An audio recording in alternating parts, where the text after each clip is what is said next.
श्रेष्ठ भक्त बने रहो नारद। माता, मुझे इसी आशीर्वाद की आवश्यकता है। कहो नारद, क्या समाचार है? माता, भोलेनाथ ने मुझे आपके लिए। स्वामी तुम्हें कहाँ मिले नारद? अभी अभी वे आकाश मार्ग में गगन विहार कर रहे थे। एकांगी ही गगन विहार कर रहे थे, मुझे बिना बताए। ये क्या अच्छी बात है नारद? माता, जैसे भगवान भोलेनाथ अनंत हैं, वैसे ही उनकी लीलाएं भी अनंत हैं। भला मैं कहाँ समझ पाऊंगा? मैं तो बस उनका एक विशेष संदेश लेकर आपकी सेवा में उपस्थित हुआ हूँ। तो शुक्राचार्य ने नया दैत्य पृथ्वी पर प्रकट कर ही दिया। माता, यही संदेश लेकर तो मैं यहाँ आया था। भोलेनाथ से प्रोत्साहन पाकर शुक्राचार्य को ये तो करना ही था। माता, ये पातालवासी दैत्य दुर्गम बहुत ही भयानक और विकराल है। मुझे ज्ञात है कि दुर्गम को स्वयं भोलेनाथ, श्रीहरि, ब्रह्मा जी एवं गणेश से अबध्य का आशीर्वाद प्राप्त है। माता, फिर तो ये तीनों लोक में सर्वनाश की भूमिका रच देगा। नहीं नारद, इस दुर्गम के सर्वनाश की भूमिका इस बार स्वयं मुझे रचनी है।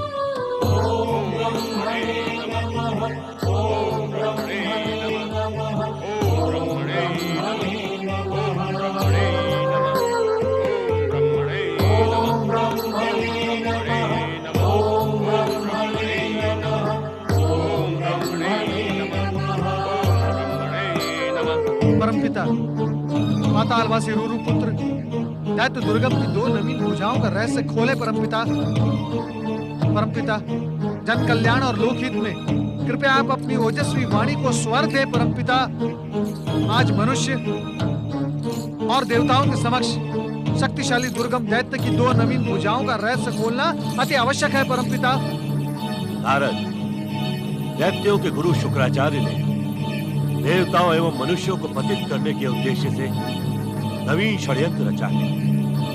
दुर्गम के माध्यम से शुक्राचार्य समस्त लोगों को अज्ञान के अंधकार में भटका देने का इच्छुक है।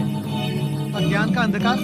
परमपिता, मैं कुछ समझा नहीं। नारद, इस समय इस प्रश्न से अधिक समझने योग्य प्रश्न ये है, समस्त देवताओं एवं मनुष्यों को इस दुर्गम की भुजाओं से अपनी अस्मिता की रक्षा के लिए अभी से सावधान हो जाना उचित होगा। राम परमपिता ब्रह्मदेव, आप सभी दुर्गम दैत्य की दो नवीन भुजाओं के रहस्य की गुत्थी सुलझाने हेतु ब्रह्मलोक में उपस्थित हुए। सत्य कहा परमपिता। देवराज, यदि मैं दुर्गम की अखंड तपस्या की दृष्टि से कहूं, तो ये संकट काल में आप देवों और मनुष्यों को धर्म और भक्ति के मार्ग पर दृढ़ हो जाना आवश्यक है। अन्यथा दुर्गम अपनी चार भुजाओं के लिए हमसे जो वरदान पाने का इच्छुक है, वो देवों और मनुष्यों की संस्कृति के पतन का कारण भी बन सकता है। किंतु परमपिता, अपनी जिज्ञासा को विराम दो नारद। इस समय से अधिक कहना हमारे लिए उचित नहीं होगा। ओम ब्रह्मणे नमः। ओम ब्रह्मणे नमः। ओम ब्रह्मणे नमः।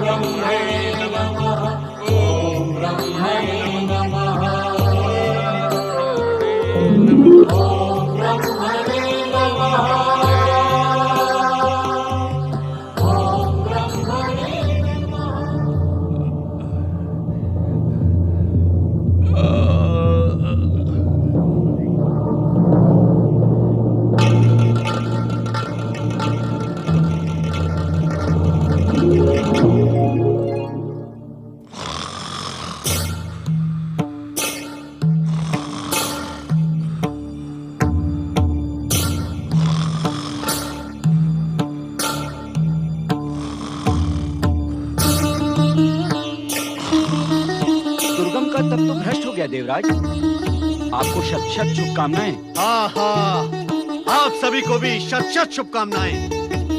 ये महत्वपूर्ण समय शुभकामनाएं देने और लेने में व्यर्थ न करें देवराज। इस अवसर का सदुपयोग करते हुए इस देव शत्रु को सदा के लिए समाप्त कर दें।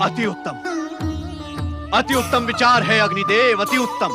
ठहरिए देवराज, इस दुर्गम का वध करने से पूर्व ये विचार कर लें कि क्या ये कार्य उचित होगा।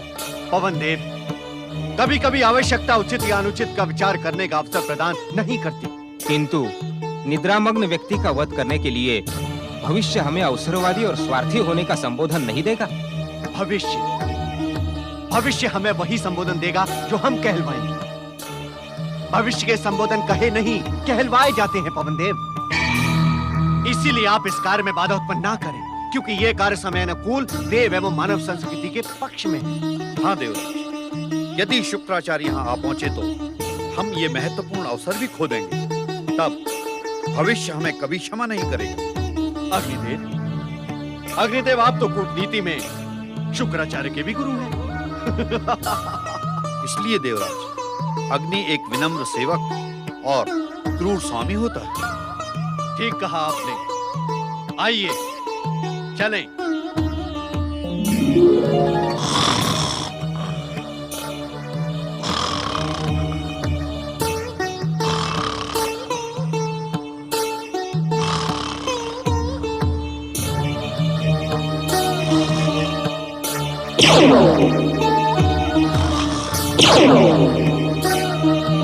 दुष्ट दुर्गम, मैं तुझे जीवित नहीं छोड़ूंगा। गुरु शुक्राचार्य, आप तो देवताओं के राजा हैं देवराज इंद्र। धर्म, नीति और मर्यादा की रक्षा करना आपका कर्तव्य है। एक निद्रा मग्न व्यक्ति की हत्या करने की आज्ञा आपको आपका धर्म देता है। इस अपराध की शिक्षा देवताओं को किस नीति शास्त्र से प्राप्त हुई है? आपके गुरु बृहस्पति ने आपको ऐसे ही नीचतापूर्ण कार्यों का पाठ पढ़ाया है। ये प्रश्न शिक्षा, नीति तथा धर्म का नहीं है दैत्य गुरु, अपितु एक राजा के कर्तव्य का है। किस कर्तव्य का स्मरण करवा रहे हैं आप? किस कर्तव्य का? यदि अवसर मिलने पर भी शत्रु को जीवित छोड़ दूं, तो क्या भविष्य इंद्र को क्षमा कर सकेगा? भविष्य आपको क्षमा करे न करे, लेकिन ये शुक्राचार्य आपको कभी क्षमा नहीं करेगा। आपके क्षमादान के हम आकांक्षी भी नहीं है दैत्य गुरु। दुर्गम हमारा शत्रु है। हाँ, ये हमारा घोर शत्रु है। इसे समाप्त कर देना ही नीति सम्मत है। शत्रु? आज तक इसने आपसे क्या शत्रुता की है? मात्र दैत्य संस्कृति में जन्म लेने और ब्रह्मदेव की तपस्या करने से ही ये आपका शत्रु हो गया। आपकी नीति मर्यादा पर एक नया ग्रंथ लिखने की इच्छा हो रही है देवगण। दैत्य गुरु, व्यर्थ के वार्तालाप में हमारा समय नष्ट न कीजिए। इस दुष्ट दुर्गम को हम जीवित नहीं छोड़ेंगे। हे राज, निद्रा मग्न दुर्गम को यदि आपने हानि पहुंचाने का प्रयास भी किया, तो मैं अपनी सिद्ध शक्ति से आप सबको इसी समय भस्म कर दूंगा।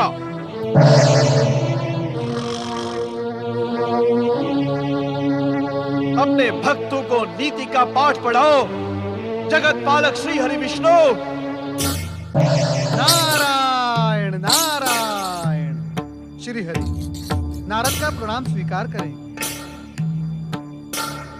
नारद, दुर्गमासुर की 4 भुजाओं के विषय में पूछा जाने वाला तुम्हारा प्रश्न अब व्यर्थ हो चुका है। श्री हरि, मैं कुछ समझा नहीं। नारद, दुर्गमासुर ने थककर अपनी तपस्या का त्याग कर दिया है।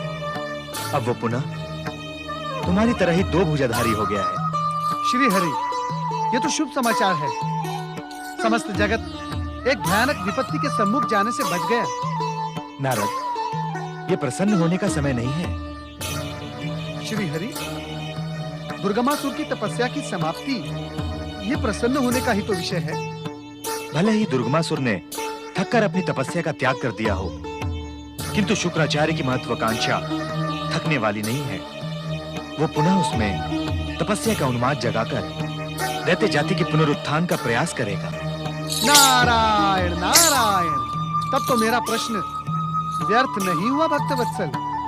मैं तो केवल ये जानने का इच्छुक हूँ कि परमपिता ब्रह्मा जी को प्रसन्न करने के पश्चात दुर्गमासुर कौन सा वरदान मांगेगा? कौन सा नहीं नारद, कौन से वरदान? दुर्गम, अपने गुरु शुक्राचार्य की प्रेरणा पर ब्रह्मा जी से 3 वरदान प्राप्त करेगा। ये तीनों ही वरदान अद्भुत तथा दैत्य शक्ति के पुनरुत्थान के लिए पर्याप्त होंगे। इनसे देवताओं तथा मानव जाति के पतन की संभावनाएं बढ़ेंगी। प्रभु, नारद, तुम देवों के ऋषि तथा समाज कल्याण के सबसे प्रखर कार्यकर्ता हो। इसीलिए इस संकट की घड़ी में तुम्हारा कर्तव्य है कि तुम देवताओं और मानवों को धर्म और चरित्र रक्षा के लिए सावधान करो। किंतु श्रीहरि, रोचकता तथा अभिनय से नए नए प्रश्न करने का स्वभाव इस समय छोड़ दो नारद। तुम्हारे कर्तव्यों का निर्धारण हो चुका है। शीघ्र ही सारी घटनाएं तुम्हारे सामने स्पष्ट हो जाएंगी। फिर प्रश्नों की आवश्यकता ही नहीं रह जाएगी। जो आज्ञा श्रीहरि। दुर्गमासुर, तुम्हें दैत्य माता दिति, महान दैत्य जाति एवं मेरी सौगंध है कि अब तुम ब्रह्मा से वरदान प्राप्त करने के पश्चात ही तपस्या से उठना। दैत्य गुरु, आपने अधर्मी इंद्रादि देवताओं से मेरी रक्षा कर मुझे नवजीवन प्रदान किया है। मेरी हर श्वास आपको समर्पित है। आप मुझे आशीर्वाद दें कि मैं वो सब प्राप्त कर सकूं जिसको प्राप्त करने की आज्ञा आपने मुझे दी है। दुर्गमासुर, मेरा आशीर्वाद सदैव तुम्हारे साथ है। जाओ, तुम अपनी तपस्या में सफल हो। अब देखना दैत्य गुरु, आपके आशीर्वाद से मैं दैत्यों की प्रतिष्ठा प्राप्त करने के साथ साथ दैत्य जाति की महानता का डंका बजवा दूंगा। दैत्य शत्रु देवताओं, अब तुम्हारे सुख भोगने के दिन समाप्त हो गए हैं। देखना दुर्गमासुर, तुम्हारे पतन का कारण कैसे बनता है। ओम ब्रह्मणे नमः, ओम ब्रह्मणे नमः, ओम ब्रह्मणे नमः, ओम ब्रह्मणे नमः, ओम ब्रह्मणे नमः, ओम ब्रह्मणे नमः, ओम ब्रह्मणे। स्वामी, दुर्गासुर के उग्र तप के स्वर आप सुन रहे हैं? ओम ब्रह्मणे नमः, ओम ब्रह्मणे नमः, ओम ब्रह्मणे नमः,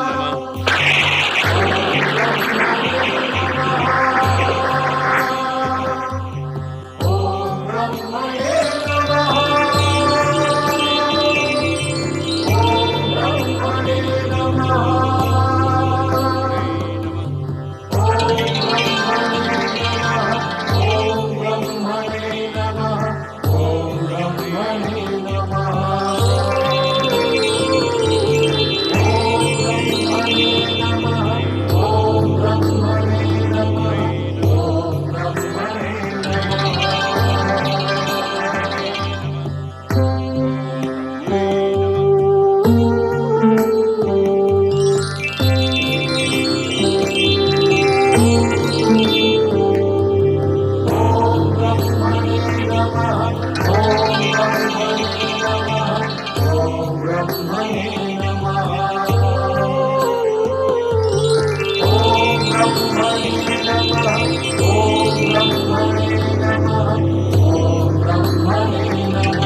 रक्षा करे ब्रह्मदेव, रक्षा करे।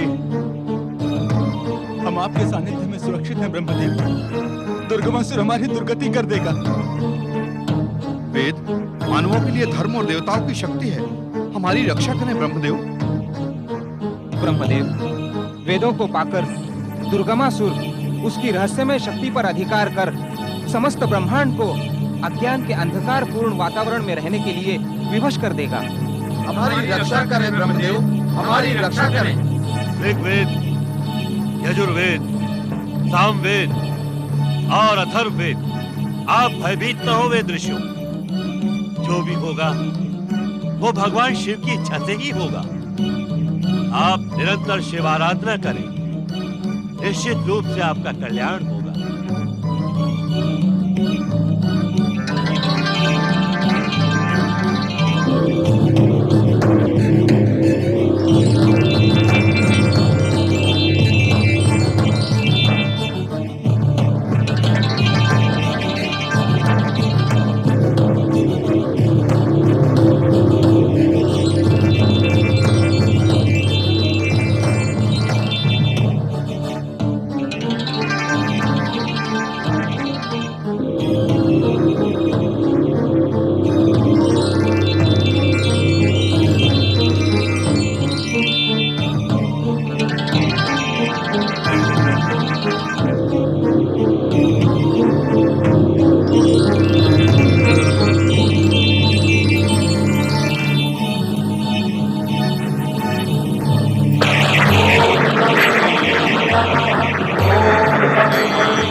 देवराज, देवराज, इन ज्वालाओं से बचने का कुछ उपाय करें। इस समय भगवान शिव शंकर ही हमारी रक्षा कर सकते हैं।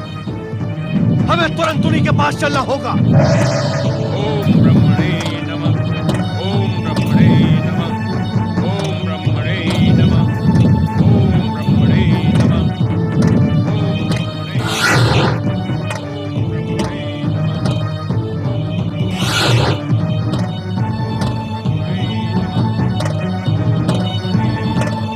देवी सरस्वती, आप अविलंब अदृश्य हो जाएं। किंतु क्यों स्वामी? दुर्गमासुर तो आप ही का तप कर रहा है। ये ज्वालाएं आप ही के उग्र तप का परिणाम है। क्या ब्रह्मदेव को भी इन मंत्र पूजित ज्वालाओं से भय है?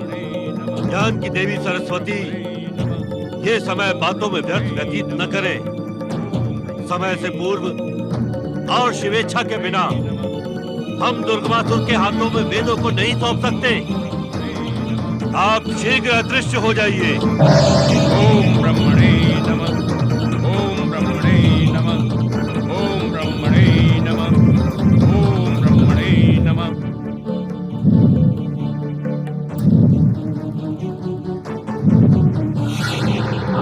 इस संकट का समाधान क्या है स्वामी? लगता है शुक्राचार्य की महत्वाकांक्षा पूरी होकर रहेगी। ब्रह्मदेव को दुर्गमासुर को उचित वरदान देना ही पड़ेगा, तभी इस समस्या का समाधान होगा। देवी, ओम नमो भगवते सांब सदा शिवाय। हर हर महादेव, हर हर महादेव, हर हर महादेव। हे भोलेनाथ, हे कैलाशपति शिव शंकर, दुर्गमासुर की उग्र तपाग्नि से हमारी रक्षा करें भोलेनाथ, हमारी रक्षा करें भोलेनाथ, हमारी रक्षा करें। देवताओं, दुर्गमासुर का उग्र तप तो निमित्त मात्र है। वस्तुतः हर एक को अपने कर्मों के अनुसार ही फल भुगतना पड़ता है। नियंता के नियति से कोई बच नहीं सकता।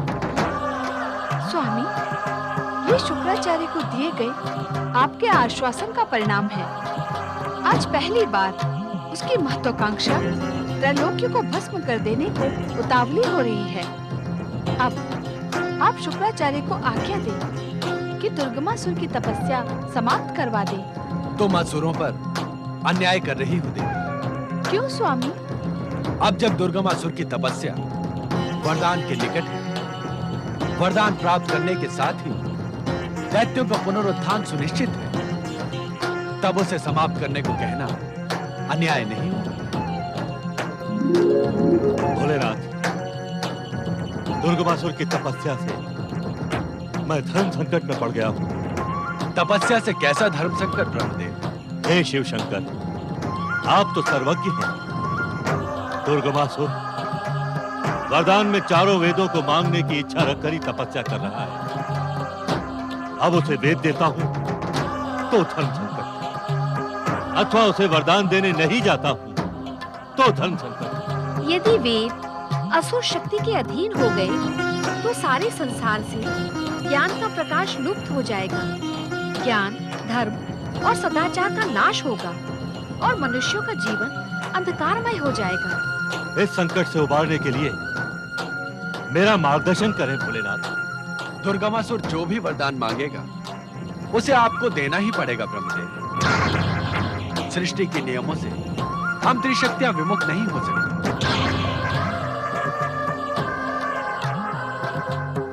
ब्रह्मदेव, आपके द्वारा दिए गए इस वरदान के दुष्परिणामों का अंत हम त्रिदेव नहीं कर सकेंगे। इसके लिए आपको शक्ति की शरण में जाना होगा।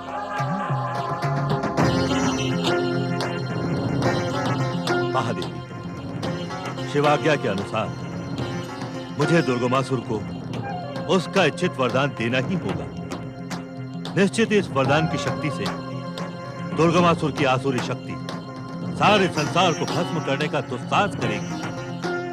तब आप ही हमें हमारी सुरक्षा का आश्वासन दे सकते हैं। वेदों को दुर्गमासुर के अधिकार में देने का परिणाम आप भली भांति जानते हैं ब्रह्मदेव, संकट को प्रोत्साहन देने से अच्छा यही होगा कि आप त्रिदेव मिलकर अपनी शक्ति से दुर्गमासुर को समाप्त कर दें। यदि आप ऐसा नहीं कर सकते तो शिवजी मुझे अनुमति प्रदान करें। शक्ति स्वरूपा पार्वती, सृष्टि के नियमों का पालन करना हम पराशक्तियों के लिए अति आवश्यक है। यदि तपस्वी को उसका इच्छित वरदान नहीं मिलेगा तो उसकी तपस्या का क्या मूल्य रह जाएगा? किंतु मैं वरदान की नहीं, भविष्य में उठने वाले इस संकट दुर्गमासुर के अंत की बात कर रही हूँ, जो उचित है। तुम किस प्रकार इसे उचित बता रही हो देवी? जब तक दुर्गमासुर का अधर्म पाप की चरम सीमा तक नहीं पहुंच जाए, तब तक उसका अंत करना अन्यायपूर्ण होगा।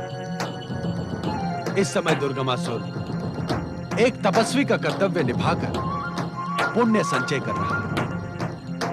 इस समय उसके अंत का विचार भी करना अधर्म, अन्याय और कुनीति का प्रतीक हो। भोलेनाथ की आज्ञा के उपरांत अब आप हमारा मार्गदर्शन करें माता। मैं अपना कर्तव्य भली भांति जानती हूँ ब्रह्मदेव, अतः इस समय आपको आश्वासन मांगने की कोई आवश्यकता नहीं।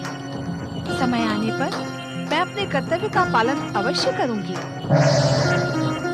अब हम में से प्रत्येक के कर्तव्य का निर्धारण हो गया है ब्रह्मदेव। अब आप दुर्गमासुर के पास जाकर अपने निर्धारित कर्तव्य का निर्वाह करें। जो आज्ञा महादेव। ओम नमः शिवाय। देवराज, देवगण, आप सभी धैर्य धारण करें और समय की प्रतीक्षा करें। ओम नमः शिवाय। ओम ब्रह्मणे नमः। ओम ब्रह्मणे नमः। ओम ब्रह्मणे नमः।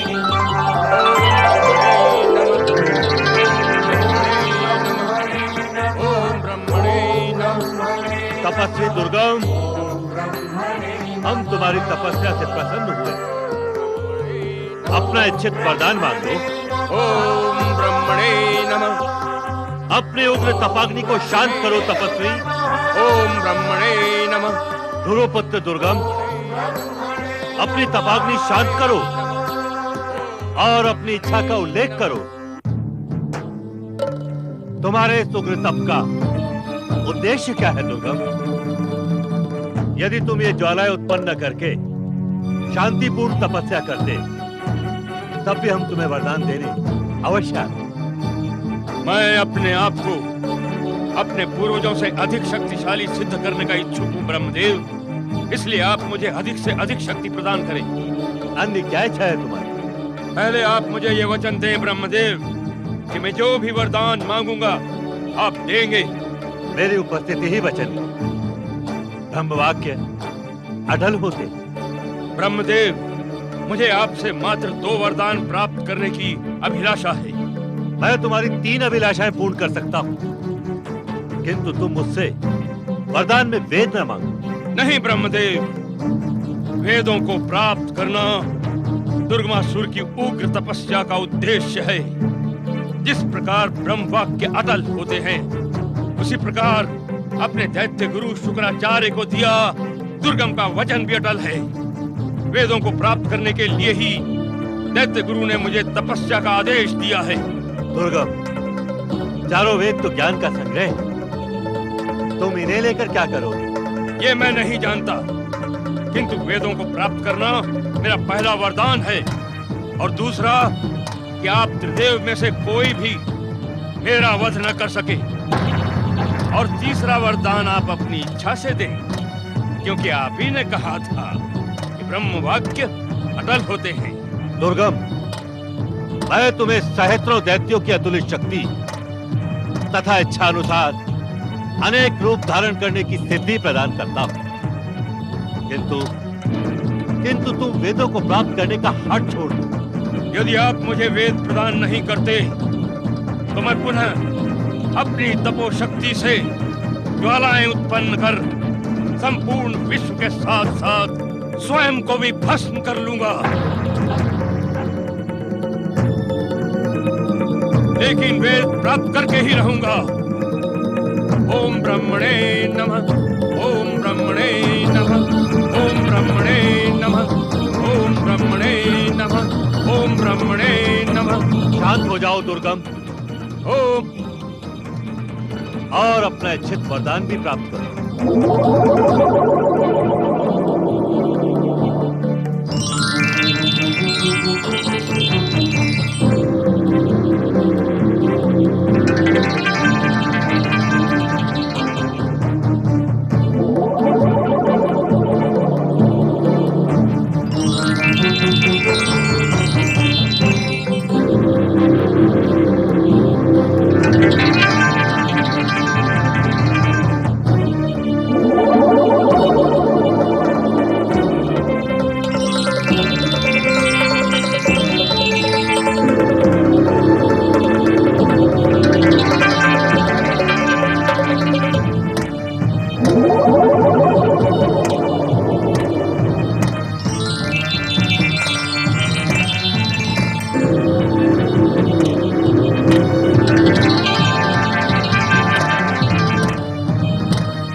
दुर्गमासुर, अब इन चारों वेदों पर तुम्हारा अधिकार हुआ।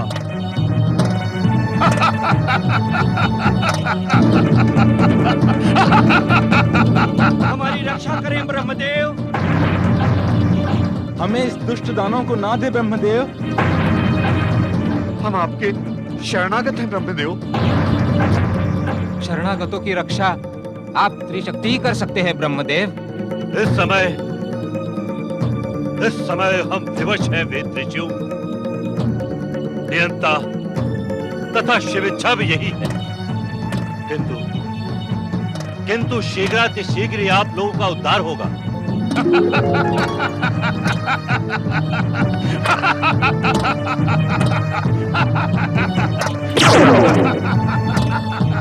सारे ब्रह्मांड के ज्ञान के भंडार, चारों वेद अब दुर्गमासुर के अधीन हैं। आओ आओ, मैं तुम्हें पाताल लोक ले जाऊंगा। आओ।